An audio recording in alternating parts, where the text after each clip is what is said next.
பார்த்தீங்கன்னா மக்களே, பெஞ்சல் புயல் காரணமாக தமிழகம் மற்றும் புதுச்சேரி பெரிதும் பாதிக்கப்பட்டது. புயல் காரணமாக விழுப்புரம், திருவண்ணாமலை, கடலூர் உள்ளிட்ட 7 மாவட்டங்கள் கடுமையாக பாதிக்கப்பட்டது. இந்த நிலையில் அமைச்சர் பொன்முடி வெள்ளத்தால் பாதிக்கப்பட்ட பகுதிகளை பார்வையிடுவதற்காக விழுப்புரத்திற்கு சென்றுள்ளார். அவர் இருவேல்பட்டு பகுதிக்கு சென்றபோது காரில் இருந்தபடியே அவர் பார்வையிட்டதாக தெரிகிறது. ஏற்கனவே அந்த பகுதி மக்கள் அங்கு போராட்டத்தில் ஈடுபட்டு கொண்டிருந்தனர். அப்போது அமைச்சரை பார்த்ததும் கோபமடைந்த கிராம மக்கள் அவர் மீது சேற்றை வாரி இறைத்தனர். அதனால் அங்கு பரபரப்பு ஏற்பட்டது.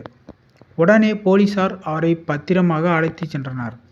இந்த நிலையில் பெரு வெள்ளத்தால் பாதிக்கப்பட்ட திருவண்ணாமலை மக்கள் உதயநிதி ஸ்டாலின் பேனரை கோபத்தில் கிழித்து அங்கிருந்து அப்புறப்படுத்தினர். இது தொடர்பான வீடியோ சோசியல் மீடியாவில் வேகமாக பரவி வருகிறது. மழை வெள்ளத்தால் மக்கள் பாதிக்கப்படாதவர் அரசு நிரந்தர தீர்வு காண வேண்டும் என பல்வேறு தரப்பினருக்கு கோரிக்கை வைத்துள்ளனர்.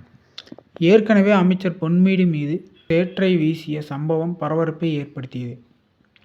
இந்த நிலையில் தற்போது திமுக பேனரையும் கோபத்தில் மக்கள் கிழித்த சம்பவம் அரசியல் வட்டாரத்தில் பரபரப்பை ஏற்படுத்தியுள்ளது. இதுபோன்ற நியூஸை உடனுக்குடன் தெரிந்து கொள்ளுமா? உடனே நம்ம ட்ரெண்டிங் மீடியா சேனலை சப்ஸ்கிரைப் பண்ணுங்கள். தேங்க்யூ.